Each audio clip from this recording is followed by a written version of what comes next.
I don't care that they stole my idea, I care that they don't have any of their. Of all things I liked books best. The scientists of today think deeply instead of clearly. One must be sane to think clearly, but one can think deeply and be quite insane. If your hate could be turned into electricity, it would light up the whole world. Our virtues and our failings are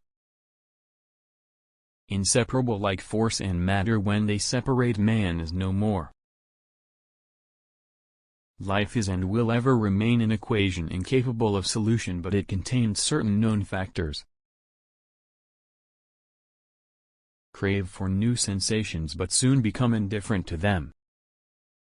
The wonders of yesterday are today common occurrences. What one man calls God, another calls the laws of physics. If you want to find the secrets of the universe,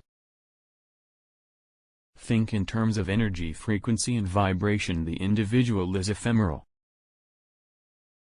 Races and nations come and pass away, but man remains. Our brain has very sensitive nerve cells, which allow us to feel the truth even when it is not yet available. Time will judge us. Most persons are so absorbed in the contemplation of the outside world that they are wholly oblivious to what is passing on within themselves. Inventors don't have time for married life. Great moments are born, great opportunity. The action of even the smallest creature leads to changes in the entire universe. As I review the events of my past life, I realize how subtle are the influences that shape our destinies. We are all one, only ego's beliefs and fears separate us. When natural inclination develops into a passionate desire, one advances towards his goal in 7-league boots and continuous loneliness. The mind becomes sharper and sharper.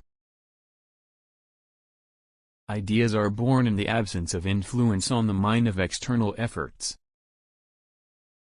A new idea must not be judged by its immediate results. One's salvation could only be brought about through his own efforts to know each other. We must reach